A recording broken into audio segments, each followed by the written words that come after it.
एक गांव में श्याम नाम का किसान रहता था। स्वभाव से वह बहुत ही अच्छा था। श्याम कभी किसी व्यक्ति की बेईमानी नहीं करता था। वह बहुत ही सज्जन व्यक्ति था। उसका एक खेत था जो बहुत छोटा था, जिस कारण उसके बड़े परिवार की गुजर बसर बहुत मुश्किल से ही हो पाती थी। श्याम फिर भी उतने में ही गुजर बसर करके खुश रहता था। श्याम अपने खेत में बहुत मन लगाकर काम करता, लेकिन खेत छोटा होने के कारण काम कुछ ही घंटों में खत्म हो जाता था। उसके बाद वह खाली रहता था। काम के बाद का खाली समय श्याम को बिताना भारी पड़ता था। इसलिए उसने एक दिन सोचा कि क्यों न इस खाली समय में गांव के ही सेठ जी के खेत पर मजदूरी कर लिया जाए। इससे खाली समय भी कट जाएगा और घर में पैसे की कमी भी कुछ दूर हो जाएगी। गांव के सेठ जी बड़े भले इंसान थे। श्याम जब उनसे काम मांगने गया तो सेठ जी ने कहा, तुम्हें मेरे खेत पर मजदूरी करने की जरूरत नहीं है।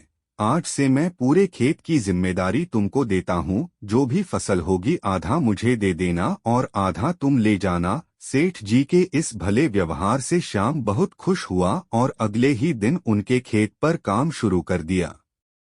वह प्रतिदिन सुबह सबसे पहले अपने खेत का काम खत्म करता और फिर सेठ जी के खेत में काम करने चला जाता था। एक दिन दोपहर को जब श्याम सेठ जी के खेत में हल चला रहा था, उसी वक्त उसका पैर किसी सख्त चीज से टकराया। जब उसने मिट्टी हटाकर देखा तो वहां पर मिट्टी से बना एक छोटा मटका था, जिसके ऊपर एक कपड़ा बंधा हुआ था। श्याम पहले तो थोड़ा डर गया, लेकिन फिर भी उसने थोड़ा साहस करते हुए मटके पर बंधा कपड़ा हटाया। जैसे ही उसने मटके के अंदर देखा, उसके आश्चर्य का ठिकाना न रहा। उसमें सोने के कई आभूषण थे।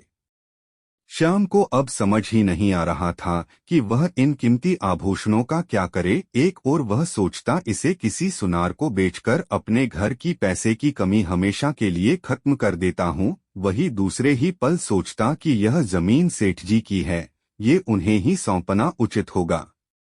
काफी देर तक उलझन में पड़े रहने के बाद वह अंत में सेठ जी के घर गया। उसने सेठ जी को सारी कहानी बताकर मटका उन्हीं के सामने रख दिया। मिट्टी का वह मटका देखकर सेठ जी उसे पहचान गए और बोले, ये मेरी दादी के आभूषण हैं। मैं कई वर्षों से इसे खोजने की कोशिश कर रहा था। मुझे पता नहीं था कि ये कहाँ गड़े हुए हैं। इन्हें अचानक खोजकर तुमने बहुत बड़ा उपकार किया है।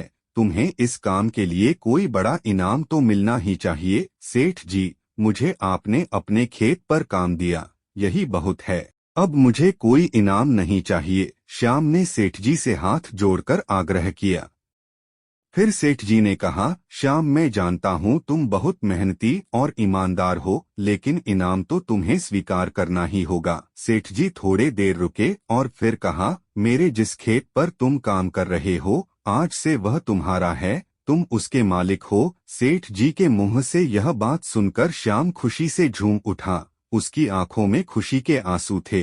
वह मन ही मन सोच रहा था कि यदि वह लालच में पड़कर अपनी ईमानदारी को भूल जाता तो उसे इतना बड़ा इनाम नहीं मिलता। दोस्तों, इस कहानी से हमें यह सीख मिलती है कि ईमानदारी सबसे अच्छी नीति है।